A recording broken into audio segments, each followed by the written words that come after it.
ହଉଛି ଗଲା 19 ତାରିଖରେ ଯେନ୍ ଆମ ଜିଲ୍ଲାପାଳ ଅଫିସରେ ଡିଏଲଟିସି ମିଟିଂ ଦିନ ଘଟଣାଟା ହେଇଥିଲା ଆପଣ ମାନେ ସମସ୍ତେ ସେ ଘଟଣା ଦେଖିଛନ୍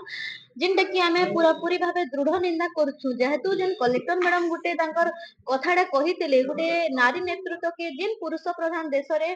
ନାରୀ ମାନେ ଦାୟିତ୍ୱ ନେବାଟା ବହୁତ ମୁସ୍କିଲ ହଉଛି ରାଜନୀତି କ୍ଷେତ୍ରରେ ଆହୁରି ସେଟା ମୁସ୍କିଲ ହଉଛି ଆଉ ସେ ସୋନପୁର ଭଳି ଗୋଟେ ଛୋଟ ଜାଗାରେ ଆମେ କୃଷକ ଲାଗି ଚାଷୀ ଲାଗି ବାହାରିକିନା ନେତୃତ୍ୱ ନଉଛୁ ଗ୍ରାଉଣ୍ଡରେ ଯାହା ବି କାମ କରୁଛୁ ସେ ଜିନିଷ କି ଆମେ ସମସ୍ୟା ହଉ ସମାଧାନ ହଉ ସେ ଜିନିଷ କହିବାର ଲାଗି ଆମେ ଡିଏଲପିସି ମିଟିଂ ରେ ଯିବାର ଲାଗି ଚେଷ୍ଟା କରିଥିଲୁ ଲେକିନ ସେ ଜାଗାରେ ଆମକେ ପୋଲିସ ଫୋର୍ସ ଲଇକିନା ସେନୁ ଘୁଷଡେଇକିନା ଆମକେ ବାହାରକେ ଖେଦି ଦେଇଥିଲେ ତାରପରେ ଯେତେବେଳେ ଜିଲ୍ଲାପାଳ ମ୍ୟାଡାମକୁ ଆମେ କହିଥିଲୁ ଆମର ସାଙ୍ଗେ କଥା ହେବାର ଲାଗି ଚେଷ୍ଟା କରିଥିଲୁ ସେ ଆମକେ ଯାକେ ରୋଟି ସେको यहाँ पर आपका क्या काम है बोली हमके जवाब ଦେଇଥିଲେ ଗୋଟେ ଜିଲ୍ଲାପାଳ ହେଇକିନା